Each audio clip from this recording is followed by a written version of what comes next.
Përshëndetje të dashur miq, dhe mirë se vini në një tjetër episod të emisionit Zona Tech.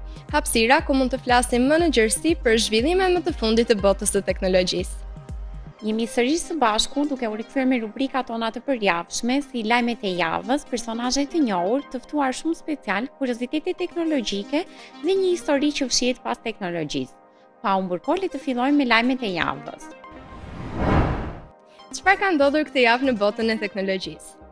Inteligjenca artificiale po ndryshon mënyrën se si përdoret software-i.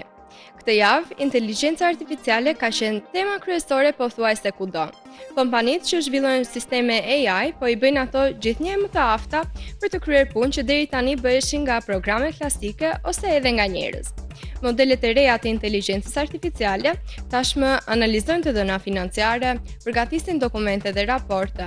Gjithashtu, ata organizojnë projekte dhe bashkëpunojnë mes tyre si asistent virtual. Kjo ka krijuar frikë te disa investitorë se software-ët tradicional mund të humbasin vlerën në të ardhmen. Lajmi tjetër është që programimi pa kod që është i lehtë por pak i rrezikshëm. Një trend i ri që po përhapet quhet programim pa kod, ku njerëzit krijojnë aplikacione vetëm duke i dhënë udhëzime inteligjencës artificiale pa shkruar vetë kodin. Kjo e bën zhvillimin shumë më të shpejtë dhe më të lehtë, por këtë javë u pa edhe ana negative. Disa aplikacione të krijuara në këtë mënyrë kishin brima serioze sigurie, siç i quajmë. Të dhënat e përdoruesve u lanë të pambrojtura dhe u rrezikuan informacionet personale. Kriptomonedat patën luhatje, por u stabilizuan krahasuar me ditët e mëparshme. Megjithatë, një lajm shqetësues ishte zbulimi i programeve keqtarëse që vidhin para nga portofolet digjitale, sidomos për përdoruesit dhe zhvilluesit që shkarkojnë paketa të pasigurta. Kjo tregon se siguria kibernetike mbetet një nga problemet më të mëdha të epokës digjitale. Prodhuesit e makinave dhe kompanitë e teknologjisë që po punojnë kanë ndërtuar makina që kontrollojnë më shumë me zë, të përdoren më shumë asistentët inteligjent dhe të lidhen me shërbimet të jashtme të inteligjencës artificiale. Qëllimi është që makina të bëhet një hapësirë digjitale dhe jo vetëm një mjet transporti.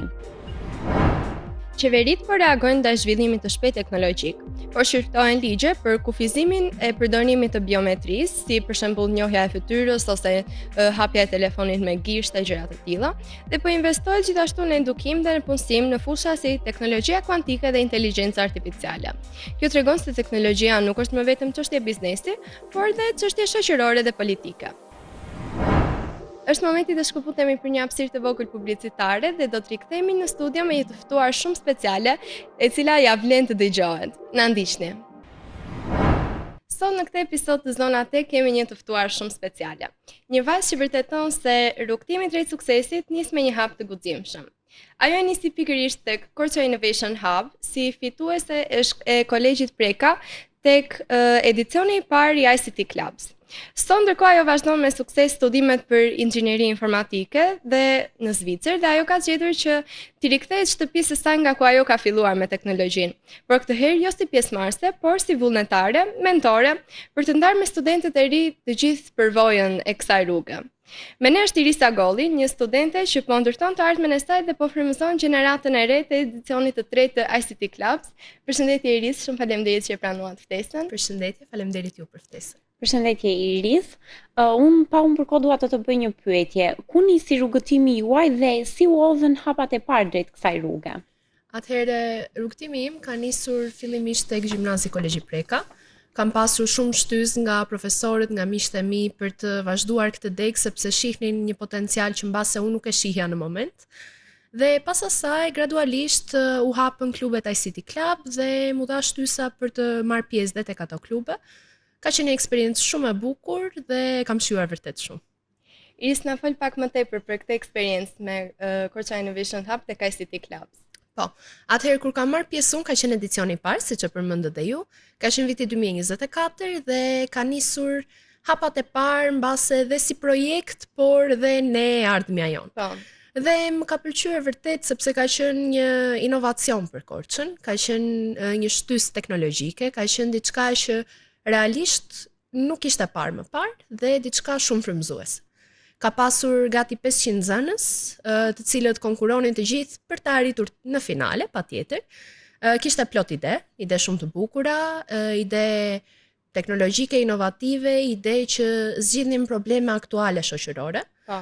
Dhe në fund kanë fituar shumë njerëz të cilët dhe shumë ide patjetër, të cilët unë dhe sot e kësaj dite i vlerësoj dhe i kam parë shumë ide të mira. Ne kemi parë shumë shpesh dhe në emisionet e kaluara që Korça Innovation Hub ka krijuar dhe realizuar shumë projekte të ndryshme. Ju çfarë projekti realizuat? Atëherë ne kemi pasur hakathonin e asistentit virtual. Pra, objektivi i gjithë projektit ishte që çdo grup duhet të realizonte një projekt, një aplikacion, një web app e quajmë ne në fushën teknologjike, që të zgjidhte një problem aktual me një asistent virtual, pra me një chatbot të vogël përfshirë në aplikacion. Ideja jonë, projekti ynë, ka mbajtur emrin, domethënë Digitalk, dhe ka qenë doktori digital. Pra, ti çdo lloj recete mjekësore, çdo lloj vizite, çdo lloj informacioni që ti kërkoje nga doktori yt, e gjeje brenda aplikacionit. Pak a shumë si Albania me çdo gjë që funksiononte tek programi, dhe ti mund të lije takime, ishte shumë lehtësisht e bëshme në një klik, ishte shumë e zgjidhshme domethënë. Dhe ishte shumë praktike dhe për Shqipërinë, të paktën me sa di unë ende nuk ka qenë si ide. Ka qenë një risi që e solli. Po, dhe unë dhe grupi im, patjetër. Nuk kam qenë e vetme, kam qenë me një grup shumë të mirë nxënësish që i kam vlerësuar pafund dhe kam pasur shumë cilësi të gjithë, nga i pari tek i fundit. Funksionon akoma si aplikacion? Patjetër, programi është ende që funksionon 100%, por i vetme problemi është që nuk u lançua kur, pasi ne vërtet shkuam në finale, u zgjodhën fitues në Kolegjin Preka, por në finalen midis të gjitha gjimnazave ishte një fitues tjetër që dhe unë mendoj që kam pasur shumë më shumë avantazh krahasuar me ne, sepse ka qenë një aplikacion shumë më le të themi i kompletuar në pjesën e ideve, diçka risi më ndihmëse se sa ne. Dhe mendoj që ajo i duhej më shumë Shqipërisë në atë moment dhe kam qenë shumë dakord me vendimin që është marrë në fund. Mund doja shumë që këto aplikacione të vazhdonin dhe të ishin akoma, domethënë të jenë të përdorur nga të gjithë sepse janë lehtësim shumë i madh dhe për njerëzit që në të ardhmen patjetër. Ndoshta. Unë jam në projekte e sipër, nuk e mbyll kaq lehtë. Jo, mos e mbyll asnjë. Janë shumë platforma ndihmuese, por që normalisht kërkojnë atë mbikëqyrjen e tyre, kërkojnë edhe nga ana financiare kërkojnë mirëmbajtjen për të vazhduar. Është dhe kjo shumë e rëndësishme sepse ti mund të nisësh një projekt, ti mund të kesh ide të mëdha, po pa platformën e dur, pa reklamimin e dur, pa financimin e dur, është gati e pamundur të realizohet. Domethënë ka shumë projekte të tilla, ide fantastike të dëgjuara nga të gjithë njerëzit që unë njoh, dhe vetëm nga pamundësia e të gjitha këtyre që përmenda nuk realizohen dot dhe është fatkeqësi e madhe. Është keqardhje që ide kaq të mira mund të shkojnë dëm. Pikërisht, nuk arrin dot të kalosh atë stadin që realisht ta bësh Shqipërinë të ecë më përpara ta digitalizosh në këtë fushë. Ne ngelemi këtu ku jemi. Iris, si u ndjeve kur morë çmimin fitues tek shkolla jote? Ka qenë një ndjesi vërtet shumë e bukur. Kam mbaruar prezantimin atë ditë dhe jam ulur për të dëgjuar prezantimet e tjera. E mbaj mend si ndjesi dhe sot, pavarësisht se kanë kaluar 2 vjet. Dhe jam ulur dhe thjesht po prisja dhe duke dëgjuar thoja ide shumë e bukur, po mungon diçka. Domethënë, i kam pasur miq të gjithë që kanë prezantuar atë ditë, por thjesht mungonte diçka që mbase nuk ishte gjëja që duhet i bënte fitues. Patjetër unë nuk jam modeste që të them që çmimin e meritonim ne dhe duhet ta merrnim me patjetër si e meritonim si jo. Por në atë fazë që kemi qenë të gjithë, mendoj që realisht ka qenë e merituar nga grupi ynë. Po, keni qenë më të plotësuar, më të kompletuar me atë se çfarë ju zgjodhet që të paraqisni. Ne kam qenë pavarësisht, më fal, Prema, gjithmonë të dalin probleme rrugës dhe normalisht që askush nuk do jetë perfekt dhe po problemi është që ti vësh re dhe më pas ti kompensosh. Patjetër, dhe ka qenë një ndjesi shumë e bukur kur na kanë dhënë atë pankartën e madhe dhe fitues janë dhe ishte emri i grupit ton dhe mbaj mend që kemi kërcyer nga lumturia, ka qenë shumë bukur. Në çfarë konkursesh të tjera ke qenë pjesëmarrëse? Po, kam qenë fal këtij projekti, duhet theksuar dhe kjo mu dha mundësia që dikush ishte në audiencë, e pëlqeu vërtet si projekt dhe na dha mundësinë që të diskutonim dhe të shprehnim idenë tonë përsëri në një kompeticion, le të themi, pra në një konkurs, startupesh, ideje biznesi në Kroaci. Ky është një konkurs që quhet i organizuar nga Popri, dhe është çdo vit në një lokacion të ri. Atë vit rastisi që ishte në Kroaci. Dhe ishin gati 20 shtete europiane, të gjithë shkonin me idetë e tyre inovative dhe ti përfaqësoje shtetin tënd. Dhe ne me këtë ide, unë së bashku me një shoqen time, që kemi qenë domethënë pak të trembura nga eksperienca, sepse ishte një përgjegjësi shumë e madhe të shkoje të përfaqësoje Shqipërinë, ishte pak t'ja në dorë 17-18 vjeçareve, ishte pak një peshë shumë. Po, ka qenë vërtet shumë e bukur dhe një nga eksperiencat më të bukura që kam përjetuar ndonjëherë. Iris, çfarë ke mësuar nga këto konkurse në të cilat i ke marrë pjesë? Gjëja më e rëndësishme ka qenë që të di të flas në publik. Më ka bërë, domethënë, një ndihmë shumë të madhe të dalë të prezantoj pa frikë, sepse në fund të ditës nuk është vetëm puna që bën, po është dhe reklamimi vetes tënde. Në dhe tani po e vëmre që je fantastike në pjesën e vlerësoj. Po, ajo ka qenë gjëja më e rëndësishme që më kanë mësuar, se pjesën e kodimit, pjesa teknike mësohen pas. Domethënë ti nuk del në prezantim dhe të mësosh aty të kodosh. Kodimin ti e bën paraprakisht.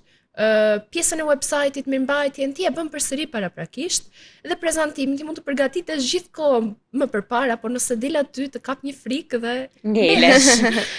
Zakonisht edhe shumë njerëz që merren me teknologjinë janë pak më të tërhequr për të folur, nuk arrin të shprehen aq mirë. Kanë një reputacion që kanë pak të vështirë në vendin e tyre. E preka edhe pak më parë sepse po diskutoja me një mikën time këtë temë dhe ka qenë një problem shumë i madh që vuajmë ne të teknologjisë, që ti di shumë mirë pjesën e kodimit dhe kur të pyesin po çfarë është kjo, ti e diku nuk e di. S'di si të ta shpjegoj, sepse nuk janë dot fjalët e duhura dhe për mua ajo është gabim, sepse në fund të ditës në çfarëdo lloj fushe qoftë njeriu, duhet të dihet të shpreh mendimet e tij, duhet të dihet të shpreh çfarë ka bërë, duhet të dihet të shpreh punën e vet dhe po mos ditë nuk e vlerëson askush sa rreshta kodi ke shkruar ti. E vërtet. Ne në fakt kemi edhe pak problem duke u nisur dhe që dhe në shkollë na kanë munduar me projekte të ndryshme që të flasim dhe kështu, po prap kur kemi ngelur kanë thënë gjithmonë astepja. Po. Unë mendoj që është shumë aplikuar që në fëmijë.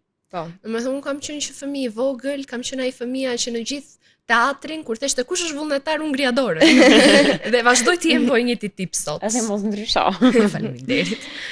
Por si është tashmë ti jesh vullnetare në këtë gjeneratë re të ICT Club? Është një mundësi shumë e mirë. Më është ofruar fatmirësisht nga grupi Korçaj Innovation Hub.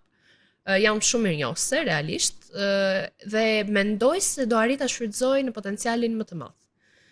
Thënë kjo, mendoj se do t'ju jap atyre fëmijëve gjeneratës të re, siç po e quani ju, gjërat që ju duhen, gjërat që realisht çalojnë. Domethënë nuk kam se të bëjmë ripërsëritse sepse ata i dinë disa gjëra. Po. Unë dua që me aq pak sa mundem të influencoj njerëzit për mirë në gjërat që çalojnë gjithmonë. Dhe jam përpjekur gjithmonë sepse ky nuk është projekti i parë që marr pjesë në situata të tilla. Dhe gjithmonë kam pasur këtë tendencën që dhe kur dikush nuk është aq i mirë në diçka sa mendon, ja jap mundësinë, e ndihmoj dhe i them që përpiqu, sepse në fund të ditës do kthesh kokën, do thuash u përpoqa e bëra, ose do kthesh kokën do thuash se mora iniciativën fare. Po, dhe është më mirë që të përpiqesh. Më mirë të përpiqesh dhe të dështosh se sa mos jesh përpjekur fare dhe të kesh këtë mendimin sikur unë ta kisha bërë diçka. Unë me këtë jam gjithmonë në jetë, kam shprehje që më shoqëron në çdo moment. Ose pastaj të ngelet edhe kështu si peng në qoftë se nuk e provon, se arrite e provove, okay, nuk eci, nuk ka asgjë të keqe, do gjesh diçka tjetër që do të ikë. Po, në moment mbase njeriu nuk e vere. Domethënë dhe unë, po të më thoje para 2 vitesh kur fitova që ti do vish, do japësh emision, do bësh vullnetare në edicionin e tretë, nuk do ta besoj. Do të shija njëherë kështu, do thoja, okay, mbase, po nuk e besoj. Sot që kthej kokën mbrapa dhe kujtoj atë kohë, vërtet realisht nuk do ta kisha besuar. Ama po, ndoshta edhe eksperiencat e jetës dhe eksperienca që ti ke të kanë ndihmuar që të thuash edhe atë që më përpara nuk mund ta thoje. Besoj se ti kur ishe në edicionin e parë dhe po merrje pjesë si konkurrente në atë rast, nuk të shkonte mendja se pas 2 vitesh ti do riktheheshe si vullnetare. Absolutisht. Nuk asgjë e kam menduar, domethënë ka qenë një mundësi që më është dhënë në fund dhe jam shokuar në momentin e parë, por pas asaj pata një çlirim dhe një mendim shumë pozitiv për veten time, sepse do të thotë që kam arritur diku ku realisht kam dashur të arrija dhe është gjithmonë gjë pozitive. Iris, çfarë ndryshimi ndjen ti mes kësaj gjenerate të re të rinjve që marrin pjesë tek ICT Clubs dhe a mendon se ata kanë arritur që të jenë më të guximshëm me idetë e tyre tani? Guximin patjetër mendoj se kanë. Domethënë thellë mendoj që të gjithë janë të guximshëm, thjesht është sa potencial ke ti për ta nxjerrë atë guxim. Po. Sa i gatshëm je ti, sepse është dhe kjo, dhe sa mundësi të ofrohet ty. ICT Clubs është një mundësi shumë e mirë, mendoj unë, që është edicioni i tretë që po zhvillohet, do të thotë që ka pasur sukses në 2 të parat dhe po vazhdon dhe po rritet me audiencë më të gjerë, me sa më shumë nxënës dhe mendoj që është vërtet shumë e mirë dhe shumë e guximshme nga të gjithë, si nga organi që po e organizon të gjithën dhe si nga nxënësit që marrin pjesë te këto aktivitete. Dhe e vetmja gjë ndryshim që shoh unë, mbase nuk e di, është mendimi im ky, po shoh një neglizhencë nga ana e maturantëve, nga ana e gjimnazistëve, do të thoja, sepse janë pak më nuk e marrin aq seriozisht sa që merrnim ne. Domethënë ne e kemi marrë shumë më seriozisht, kur dha si projekt, kemi dhënë gjithë ato ide, ishim kush të zinte vendin e parë për të marrë pjesë. Sot vërtet pjesëmarrja është e lartë, por nuk kanë të njëjtën tendencë mendimesh që të thonë që unë do ta ndjek sepse dua unë. Ata thonë unë do ta ndjek se mbase është diçka e mirë për në CV, po kjo nuk është gjë e mirë sepse ti nuk e ke pasion, ti nuk po e bën sepse do ti. Ti po e bën sepse të detyron tregu ta bësh. Po dhe madje edhe shumica nuk kanë as ato ide që juve mund t'i kishit shumë origjinale në kohën kur ti ke qenë pjesëmarrëse, sepse edhe ndikimi i rrjeteve sociale apo inteligjencës artificiale ka bërë që mua më duket sikur nuk po mendojnë më shumë vetë, domethënë që të krijojnë diçka që do ishte e lehtësim.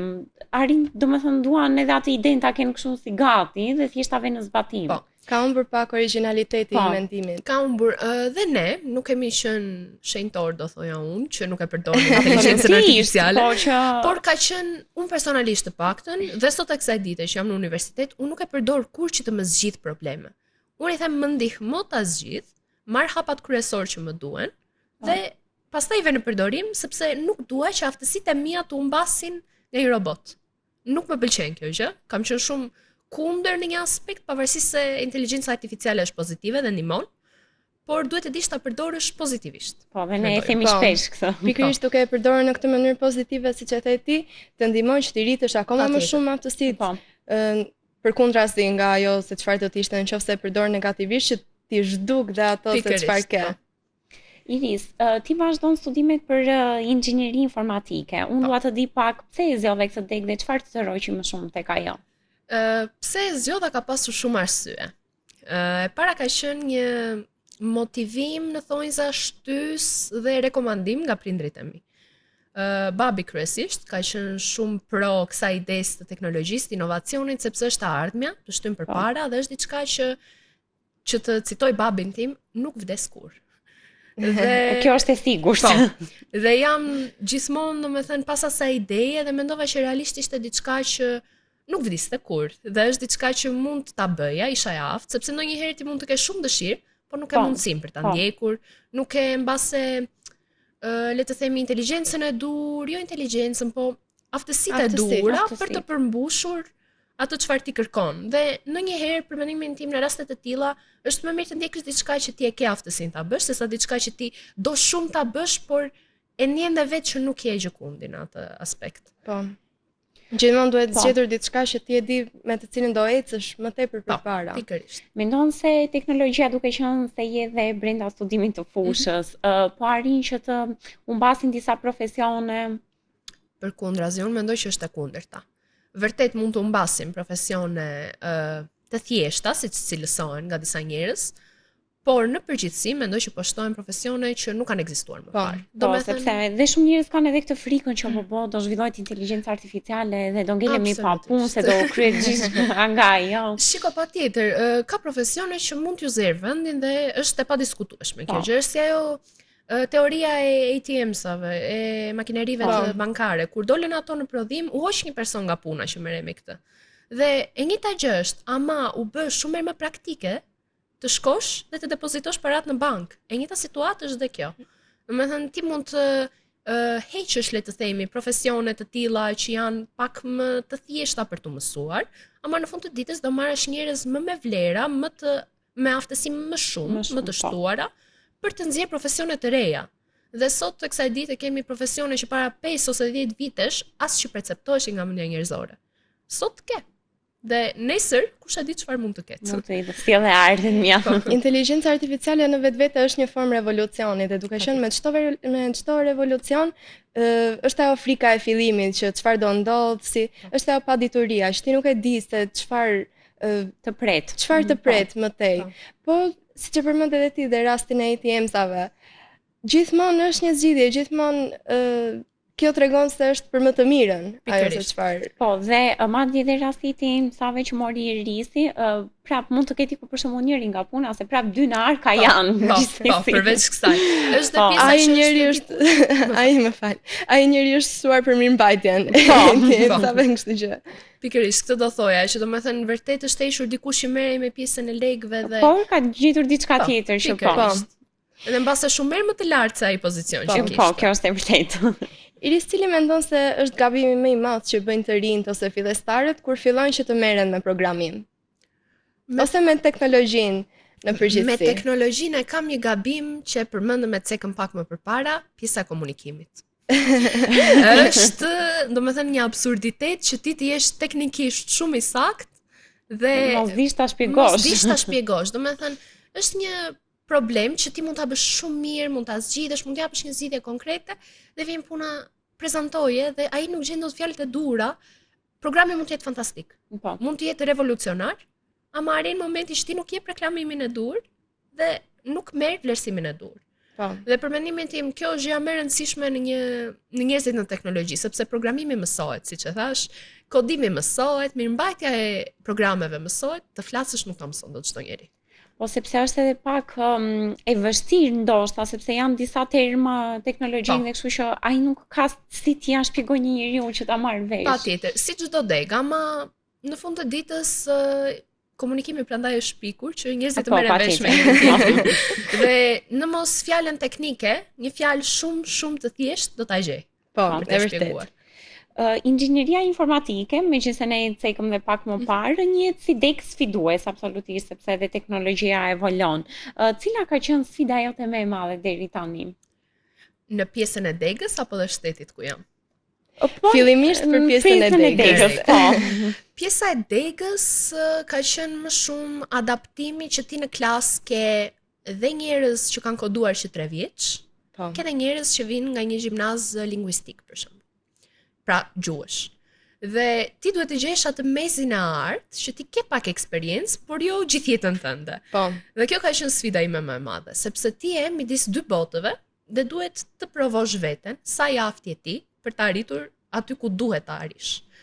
Dhe në shkollë, në universitet ku jam, ka qenë sfida më e madhe që të arri potencialin, sepse gjithmonë njeriu synon për mirë. Dhe ti synon të arrish ata që kanë që 3 vjet që programojnë, duke harruar që është gati pak e pamundur. Sepse e pamundur jo, mbase po. Gjithçka kërkon kohën e saj. Është vështirë. Domethënë nuk mund të ndodh brenda natës. Këtë e them 100%. Dhe me punë, me praktik, nëse atij duhet 1 orë, ti do të duhen 3. Po, e vërtetë. Dhe kjo ka qenë vështirësia ime më e madhe, të balancoja, të dija si të arria aty ku doja. A ja arrite qëllimin që të shkoja aty ku doja? Po, jam shumë e lumtur. Për momentin, me jetën time është shumë lartë nga që prisja t'ishte. Dhe ne shpresojmë që ti jesh akoma dhe më lart. Faleminderit. Iris, ne cekëm pak që ti ke zgjedhur që studimet e tua ti vazhdosh në Zvicër. Çfarë shem më shumë si ndryshim mes Shqipërisë dhe Zvicrës për sa i përket studimeve? Po, atëherë kryesorja që unë shoh është pjesa laboratorike. Pra sa të ofrohen ty mundësit, sa të jep mundësi shkolla që ti të aplikosh njohuritë tua. Po. Pra këtu ne mund të kemi shumë teori, mund të kemi shumë pak praktik. Dhe kjo është disavantazh për Shqipërinë. Për Zvicrën është komplet e kundërta, sepse ai të jep pjesën teorike dhe pastaj thot aplikoje dhe ta ofron realisht mundësinë e aplikimit. Domethënë shkolla ku jam unë më ka ofruar laptopin nga shkolla, kompjuterin që unë të arri të programoj edhe sikur unë të mos di. Ai thot, unë ti me në bëra. Ta dash laptopin, urdhëro, se smeresh nuk është problemi im, thot ai.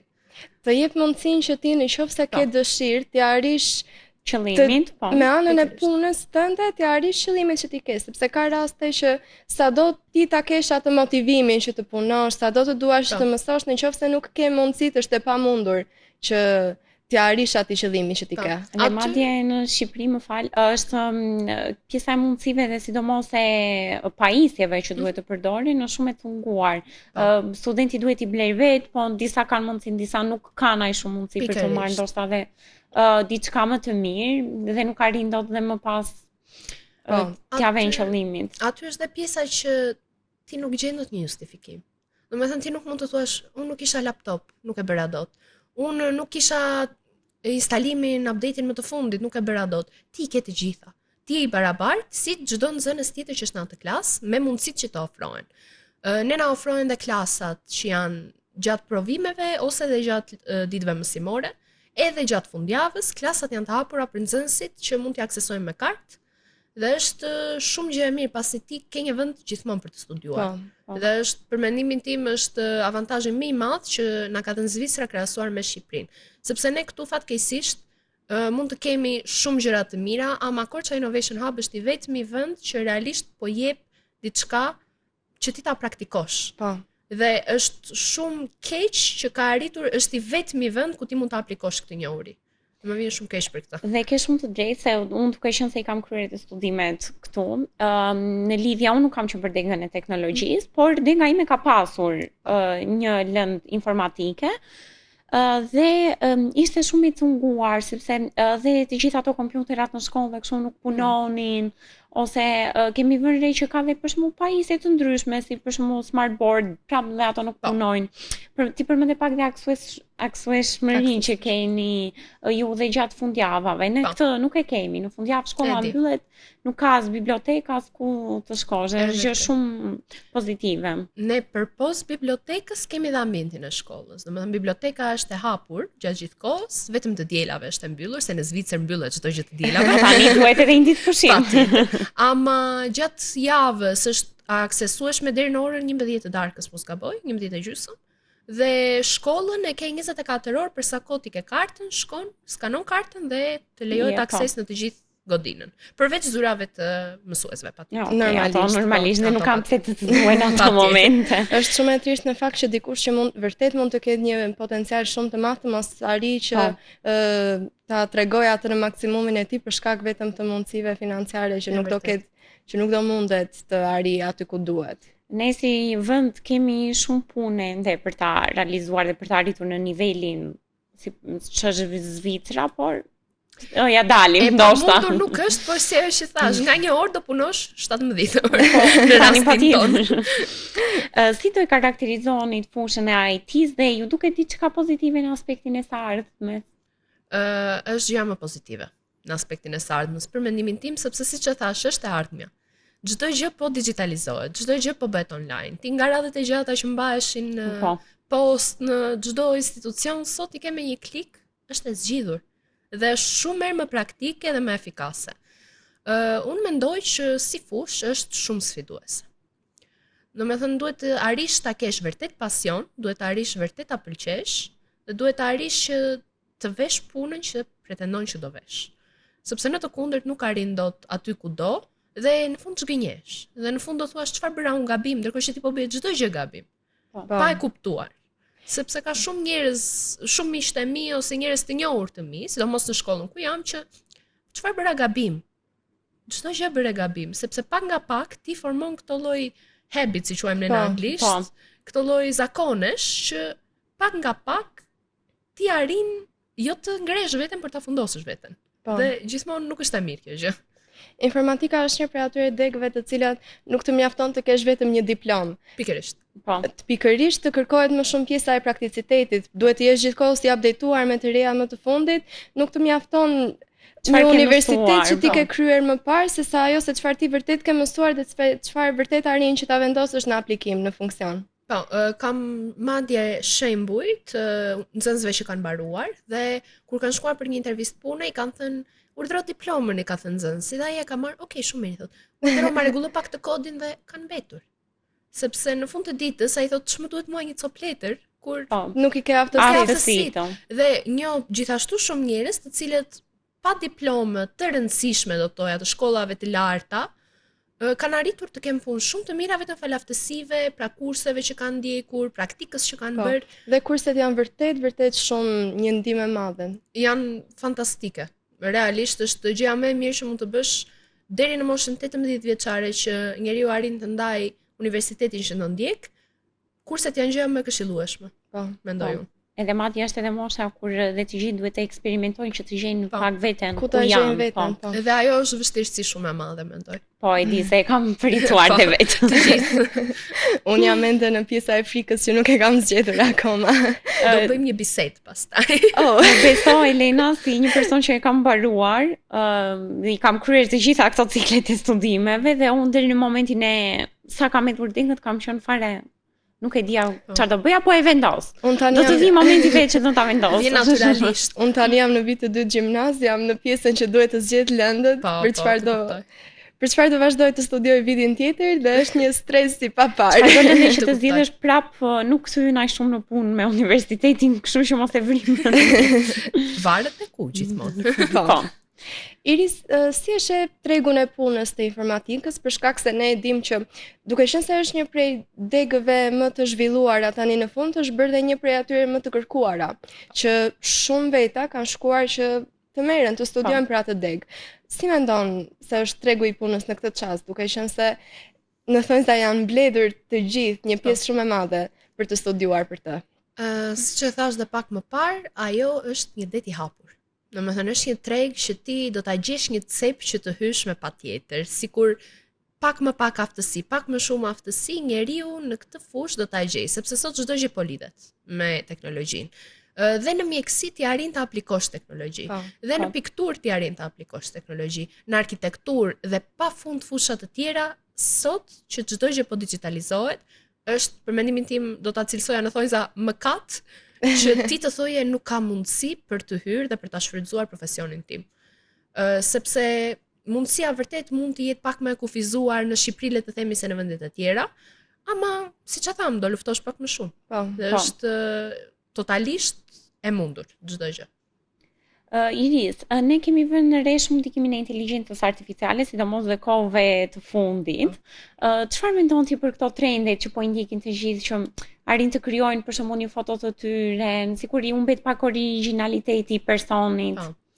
Unë dje kam dhënë një prezantim në lidhje me sigurinë kibernetike, pra sigurinë online, dhe kam cekur këtë temë shumë. Është pjesa që njerëzit nuk e kuptojnë që ti duke i dhënë asaj ChatGPT-s apo një programi tjetër, ti i jep akses të vetes tënde, të dhënave të tua dhe askush, le të jemi realist, askush kur i vjen ajo terms and conditions nuk i lexon, thotë prano të gjitha. Këtë e bëjmë të gjithë. Çfarë është aty? Aty shkruhet tekstualisht, sepse kam pasur një lëndë që duhet i studioja të gjitha këto. Ka programe ku shkruhet që ti më jep akses mua që ti publikoj të gjitha këto të dhëna dhe ti se lexon se kjo është nga fundi. Dhe e pranoj. Dhe kur vjen momenti që ajo e dhënë jotja del në botë, ti thua po një minutë si mundi. Ndërkohë që ti ja ke dhënë vetë aksesin, pa e ditur që ja ke dhënë gjithmonë. Unë, siç e përmenda, jam shumë kundër që inteligjenca artificiale të shfrytëzohet për të bërë punët e tua. Të jetë ndihmë, patjetër, sepse në fund të ditës dhe makineritë që kemi sot për atë punë janë krijuar. Ama nuk kanë bërë plotësisht punën e njerëzve. Dhe mendoj që dhe inteligjenca artificiale mban të njëjtin vend në këtë, le të themi, pjesë të teknologjisë. Të paktën për mua, unë mendoj që duhet të qëndrojë e tillë, sepse nëse arrin të zerë vendin e njerëzve, është e frikshme. Po, patjetër, vërtet. Është shumë. Iris, çfarë këshille do t'ju jepje dëgjuesve tanë, por gjithashtu edhe nxënësve të cilët duan që t'i hedhin këta hapa, të futen në detin e madh të teknologjisë? Un kam këshill, po si shprehje, ja them shumë njerëzve këtë në fakt, që nëse ti nuk del nga ajo fluska jote e relaksit, i pari nuk e për të dalësh, të sigurt, po s'ke për të qenë asnjë renditje. Dhe ja u them të gjithëve sepse njeriu duhet të synojë gjithmonë të kap maksimumin. Mund të mos jesh i pari, mund të jesh i dyti, nuk ka problem, ama u përpoqe, dole nga ajo zona. Nga zona e komfortit. Pikërisht, dhe ti arrite të bëje maksimumin tënd dhe të paktën mund të flesh i qetë duke thënë që unë e bëra timen, siç themi ne. Dhe ti arrin potencialin tënd. Dhe e di që unë kaq kam mundësi dhe mbas se mund të jesh i lumtur, mbas se jo. Nëse si e lumtur, vazhdon puna, vazhdon maksimumin tënd që të arrish përsëri aty ku do. Ama nëse nuk e hedh hapin fare, thjesht do ta shikosh diçka nga larg dhe do thuash që nuk u përpoqa kur, mbeti aty ëndër në sirtar. Për mendimin tim ky është gabim. Nuk kam qenë kur një njeri pro që të mos hedhësh hapin e parë. Le ta kesh gabim. Le të mos jetë 100% e sigurt. Hidhe. Gjithmonë duhet marrë rreziku. Po, gjithmonë. Për mendimin tim gjithmonë. Po sepse po ndonjë pa marr asnjë iniciativë, qoftë jo vetëm në teknologji, kudo, në çfarëdo lloj fushë, nuk do arrish të bësh dot asgjë pastaj. Siç themi ne do ngelesh në vend. Pikërisht. Dhe kjo është e keqja më e madhe sot, që ti arrin në vend që të ecësh përpara, ka shumë njerëz që thonë jam okay këtu ku jam, dhe rinë aty ku jam. Pikërisht. Mjaftohen me atë që kanë dhe nuk synojnë që të ecin edhe më lart akoma në diçka që do t'ju sillte më tepër përfitime, si personale ashtu edhe në aspektet e tjera, normalisht. Patjetër. Jam dakord 100% me të gjitha këto dhe siç e thash, këshill, shprehje, por është e vlefshme dhe kush ma ka dëgjuar si këshill, më thojza më ka thënë kisha shumë të drejtë. Ne është e sigurt që dikush e ka dëgjuar dhe do ta mbaj vat në vesh siç i themi. Iris, ne shumë të falenderojmë shumë që ishe sot këtu me ne dhe që ndave eksperiencën tënde. Dhe të urojmë shumë suksese të mëtejshme në degën që të ke zgjedhur. Dhe shpresojmë që të kemi dhe diçka që nesër pas nesër edhe të njihesh dhe të ftojmë akoma dhe më shumë në emisione. Suksese. Shumë faleminderit ju për ftesën, ishte shumë kënaqësi. Faleminderit, ne ishte kënaqësi. Është momenti të shkëputemi për një hapësirë të vogël publicitare pas bisedës që bëm me Iris Agollin mbi eksperiencën e saj me teknologjinë. Na ndiqni. Pasi kemi pasur të ftuarën tonë speciale, është momenti të kthehemi pak mbrapa në kohë me një moment shumë interesant. Sot do të flasim për evolucionin e robotëve. Evolucioni i robotëve është një histori e gjatë që pasqyron përpjekjen e njeriut për të krijuar makina që mund të kryejnë punë në vend të tij. Që në lashtësi, njerëzit kanë imagjinuar krijesa artificiale që lëvizin dhe veprojnë vetë, si në mitologji, ashtu edhe në tregime filozofike.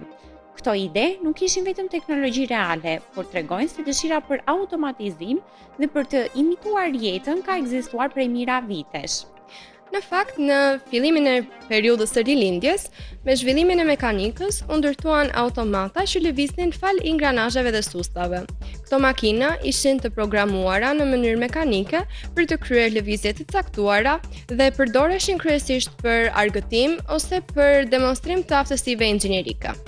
Edhe pse primitive, ato përbëjnë hapat e parë drejt robotëve modern, sepse treguan se lëvizja artificiale mund të kontrollohen nga rregulla të pacaktuara. Shumë interesante në fakt momenti kur ka nisur krijimi i robotëve, sepse ka qenë në periudha që në lashtësi imagjino ka menduar që të krijojmë diçka që të lehtësojë jetën. Po. Në fakt në vetvete edhe shpikja e veglave të punës ka qenë revolucion edhe mund të konsiderohet ndoshta një teknologji jo aq e madhe, por për kohën ishte shumë dhe prandaj. Po ishte një formë teknologjisë. Ishte kjo ideja që kishin njerëzit për të evoluar akoma dhe më shumë. Po.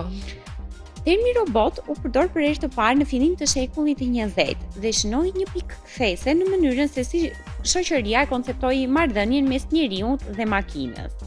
Robotët u përfytyruan si punëtor artificial të krijuar për të shërbyer njerëzimin, por edhe si një rrezik i mundshëm nëse do të fitonin pavarësi.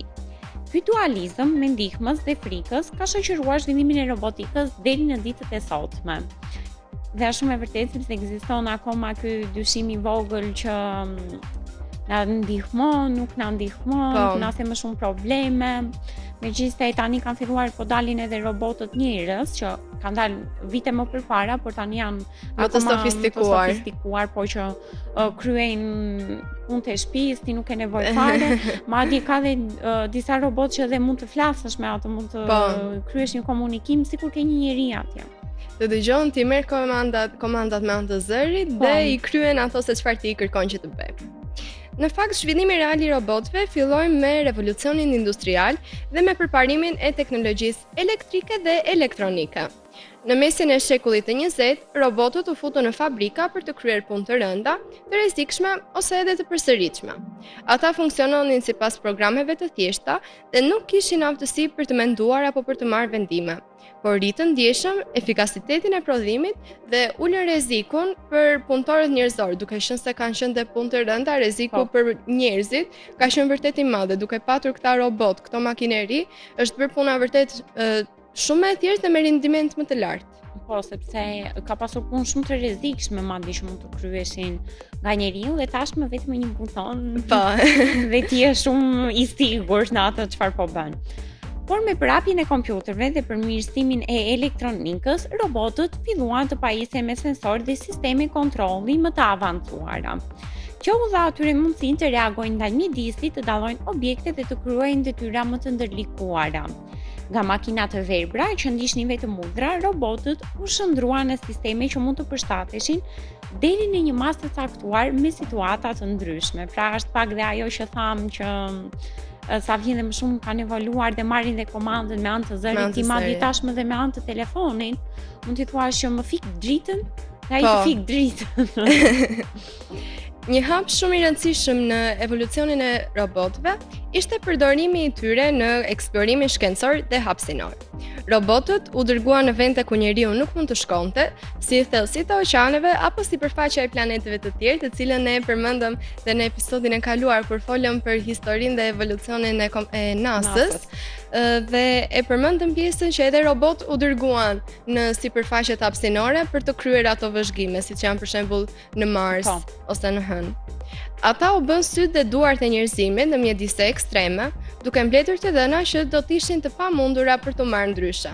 Dhe unë jam prap shumë e blowout, në mindit, e habitur, për vetë faktin se imagjino sa gjëra nuk do të kishim zbuluar në qoftë se nuk do të kishim robotët.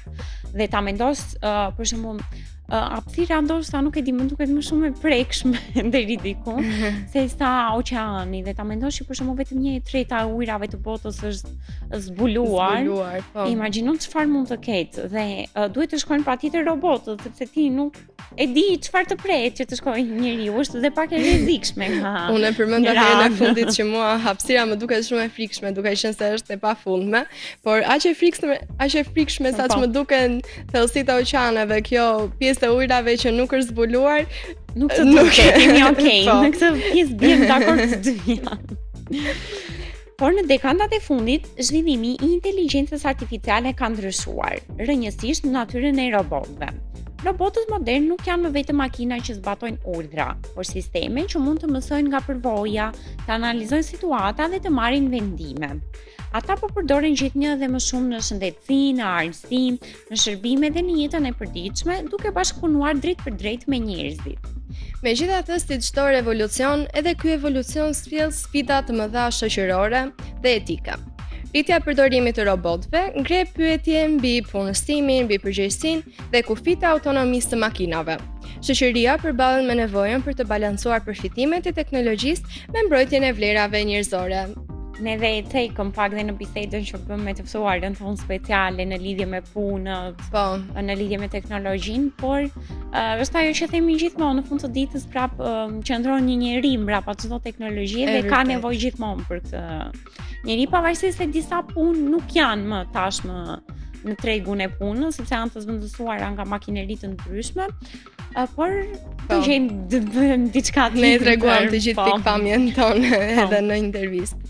Në përfundim, evolucioni i robotëve është një proces i vazhdueshëm, pra si çdo evolucion tjetër, i çdo jo vetëm i robotëve, çdo lidhje që ka, çdo aspekti që ka të bëjë me teknologjinë, që pasyron zhvillimin e dijes dhe ambicieve njerëzore. Nga automatet e thjeshta makinat tek robotët inteligjentë të sotëm, robotika ka kaluar në një rrugë shumë të gjatë dhe pritet të luajë një rol gjithnjë më të rëndësishëm në të ardhmen e njerëzimit. E vërtet. Në fakt ne e dim se teknologjia nuk është bërë vetë. Gjithmonë pas çdo krijimi të madh, çdo shpikje të madhe teknologjike ka qëndruar një person.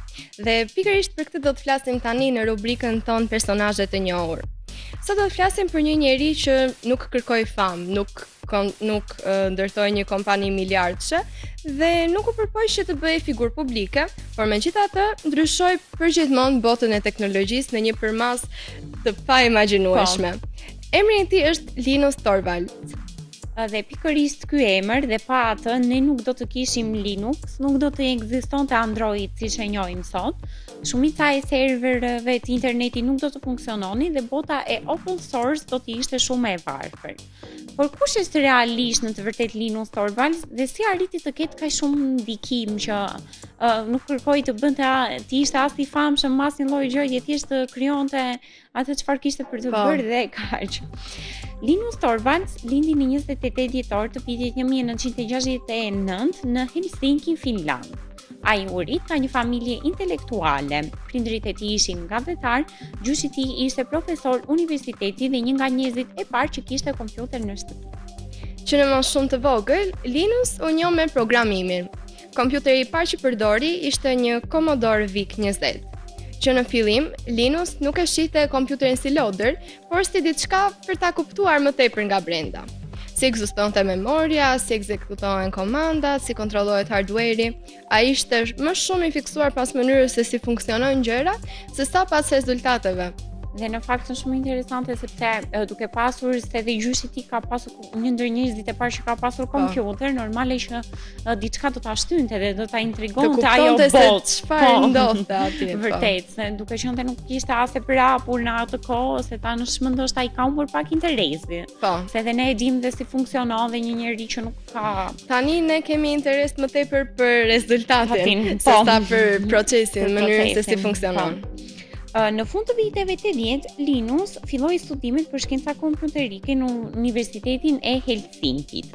Në atë kohë, sistemet operative ishin të shtrenjta ose të mbyllura, pra që nuk lejoi të shihje kodin. Ekzistonte një sistem i quajtur Minix, i përdorur për mësim, por ishte shumë i kufizuar. Linus donte diçka më të lirë, më fleksibël dhe më të fuqishme, pra si shumica prej nesh që nuk duam edhe ndoshta edhe të paguajmë për diçka se mos jetë aksesueshme. Në vitin 1991 ai filloi një projekt personal. Po krijoi një sistem operativ thjesht si hobi dhe ky hobi do të bëhej Linux. Ndonjëherë këto gjërat që fillojnë thjesht për pasion janë ato që kanë rezultatin më të madh. Në gusht të vitit 1991, Linus postoi një mesazh në një forum programuesish. Po punoj në një sistem operativ falas. Nuk do të jetë diçka e madhe dhe profesionale. Ky mesazh sot dukshëm është legjendar, duke ditur realitetin në të cilin ne jetojmë dhe pak ironike. Në fakt është diçka shumë e madhe dhe profesionale në të njëjtën kohë. Ai vendosi që kodi do të ishte open source, e cila do të thotë se çdo kush do mund ta përdorte, ta përmirësonte dhe ta shpërndante. Dhe kjo ishte diçka revolucionare për kohën dhe madje programues nga e gjithë bota filluan që të kontribuonin. Linux nuk ishte më tashmë projekti një studenti, por u bë projekt global, pra nuk ishte diçka e vogël, por u bë diçka vërtet e madhe. Por çfarë është Linux dhe pse është kaq i rëndësishëm? Linux është kernel, pra zemra e një sistemi operativ. Ai menaxhon memorien, kontrollon procesin dhe lidh software-in me hardware-in. Sot Linux përdoret në serverat e ndryshëm si Google, Amazon, Facebook, në superkompjutera, në pajisje smart dhe Android. Ç'është e vërteta, rreth 90% e serverat e internetit përdorin Linux. 100% e superkompjuterëve më të fuqishëm në botë përdorin Linux. Dhe gjithçka filloi nga një laptop i thjeshtë në dhomën e një studenti i cili thoshte se nuk do të jetë diçka e madhe dhe profesionale. Dhe ja ku jemi dhe sot. Ndoshta shumë njerëz dhe nuk e dinë që mbrapa të gjithë serverave kështu qëndron Linux, po është në të vërtetë ai çfarë operon në të gjithë kompjuterat e sotëm. Por në fakt Linusi ky nuk ishte kontributi i vetëm i cili Linusi dha. Kontributi i dytë i tij gjigant ishte në vitin 2005 ku Linus krijoi një tjetër mjet revolucionar, i cili quhej Git. Git ishte sistem për menaxhimin e kodit, për bashkëpunimin mes programuesve dhe për versionimin e projekteve. Kështu që pa Git nuk do të ekzistonte GitHub, e cila është një platformë të cilën e njohin gati të gjithë programuesit, jo gati, po të gjithë programuesit janë ata të cilët e përdorin. Zhvillimi modern i software-it do të ishte shumë i ngadalshëm, por sot në të vërtet Git përdorohet nga miliona programues çdo ditë, siç e përmendëm, po, sepse këto gjërat e vogla, siç i ka quajtur Linus, janë bërë gjëra shumë të mëdha dhe jo vetëm një, po ka bërë disa. Po. Linus sot është i njohur për sinqeritetin brutal, pra që e vëmë re në çdo shprehje të tij. Po, kritikat drejt për drejta si dhe mungesë diplomacie. Pak a shumë e ka patur deri diku sepse nuk ka menduar, është nisur kështu, hajt po bëj diçka, po në dal ku dal. Ai e nisi për pasionin e tij, nuk i shkonte mendja ndonjëherë që do të arrinte deri në këtë pikë, po ç'është e vërteta me atë se çfarë ne shohim sot, çfarë fshihet pas çdo serveri. Dhe madje ai shumë mirëbërri që e nisi vetëm si pasion, madje të tilla pasione paçi.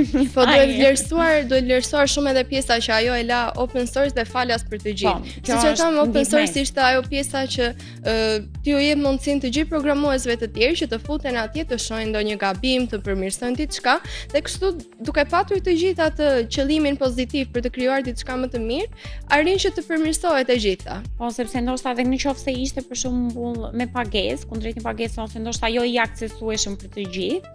Nuk do e kishte arritur bumin e sotëm. Për shembull, po, përveç bumit të saj, po dhe shumë programues të tjerë nuk do a kishin arritur të bënin punën e tyre më mirë. Që mund të kenë pasur ide që ju është nevojitur me patjetër si program. Por Linus besonte se kodi mirë është më i rëndësishëm se politikat. Meritokracia është thelbësore dhe open source fiton sepse është i mirë dhe jo vetëm sepse është falas. Pra, edhe pse shpesh ai ka qenë kontrovers, askush nuk e mohon ndikimin e tij dhe ne e përmendëm që ka pasur një ndikim shumë të madh dhe gjërësisht e revolucionar për kohën. Sot Linus Torvalds ende vazhdon që të mbikëqyr zhvillimin e Linux dhe konsiderohet si një nga figurat më të rëndësishme të historisë të teknologjisë. Trashëgimia e tij, ai ka lënë një botë më të hapur teknologjikisht, bashkëpunim global dhe akses të lirë në teknologji. Ai nuk ndërtoi një perandori, por ndërtoi një themel. Gjë që është më e rëndësishme se sa një perandori, sepse nga themelet fillon dhe hidhen themelet e tjera dhe kështu ndërtohen dhe arriten në perandoria pastaj.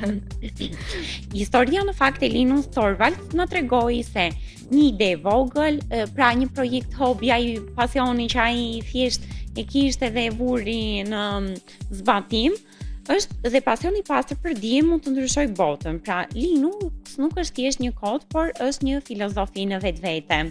Dhe me këtë e mbyllim këtë rubrikën e personazhit të njohur dhe kalojmë pak tek ajo ana humoristike që ne e përmendim shpesh dhe janë kuriozitetet teknologjike. A e dinit se në internet ekziston një hapësirë, por me delay, pra me ngadalësim ekstrem. Astronautët në ISS nga njëherë presin minuta për të hapur një faqe dhe po që ashtu dhe memet. Ato memet e famshme. Një printer 3D mund të printojë një printer tjetër, por gjithmonë i mungon të paktën një pjesë e vogël. Quhet RePrap Project dhe është paksa filozofi teknologjike, se si një printer mund të printojë një printer tjetër. Printeri bëhet prindi i printerit tjetër. Është një familje që vazhdon. Inteligjenca artificiale mund të halucionojë, qëllimisht kur optimizohen për kreativitet. Pra, sa më kreativ që të jemi, aq më shumë gënjejmë bindshëm. Në fakt është e vërtetë deri diku se arrim ta mbushim dhe e vërtetë. Ska, edhe kreativiteti në fakt dhe inteligjenca artificiale deri diku ndonjëherë edhe është pak si shumë gënjeshtër. Po. Sidomos dhe në kohët e sotme, por që çfarë të bëjmë tani? Kablot në ujore të internetit janë më të rëndësishme se sa satelitët që i shohim kudo. Mbi 95% e internetit global kalon nëpër to dhe peshkaqenët i kafshojnë realisht, ose po i kafshojnë realisht në këto momente që po flasim. Që kanë shumë strukturë fuqishme. Po, përderisa ne kemi akoma internet, do të thonë që jemi okay. Në një moment që nuk do kemi, ndoshta mund të kenë ndodhur diçka me ndonjë peshkaqen. Po, mos ai fajin asnjë njeriu, asnjë fajisje. Kompjuterët kuantik ngrohen më ftohtë se hapësira. rreth 0.015 Kelvin mbi 0 absolute. Më ftohtë se çdo vetë natyror i njohur. Në fakt ngrohen dhe ftohen, ishte pak të loj fjalësh, faktikisht, por është më e çuditshme që ftohen më shumë se sa çdo vetë i njohur, dhe sepse hapësira ne e dim që sa më shumë lart të gjitesh aq më ftohtë Po. Ekzistojnë viruse kompjuterike që nuk bëjnë asgjë, përveç se tregojnë mesazhe artistike dhe filozofike. Disa janë krijuar pra vetëm si art digital. TikToku mund të dallojë nëse po shikon apo po scrollon, po kalon në faqe pa interes, bazuar në mikropauza milisekondshë. Algoritëm pak i frikshëm në Dhe vërtetë. në fakt i frikshëm është sepse e vën re nëse shikon për shembull një video me një content të caktuar, për shembull nëse të dalin vetëm video gatimi, më pas algoritmi e bën vetëm të dalin vetëm video të ndryshme gatimi. Unë nuk e di çfarë ndodh atje në TikTok, se është vërtet pak i frikshëm, me thënë të drejtën. Dhe kur shikon që ti po të humba interesi, kalon në tema tjetër. Po, sepse është e pak i frikshëm, sepse ti duke folur për shembull për një pikturë të caktuar ose për një muze të caktuar, nuk e di.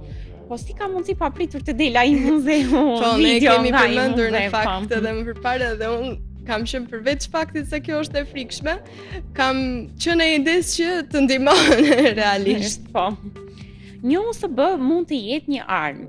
Ka USB që dërgojnë tension të lartë dhe gjigin motherboardi në sekonda, pra që quajnë USB killer. Po, në fakt në internet ka shumë video që me telefonat të ri ose me pajisje të reja elektronike që mund të ndodhin, i fusin një USB killer, pra një USB me tension shumë të lartë për të parë se sa stabil ka qenë motherboardi. A do të digjet, a ka qenë do të jetë funksional apo jo. Dhe është vërtet një lloj testi për çdo produkt të re që del në treg.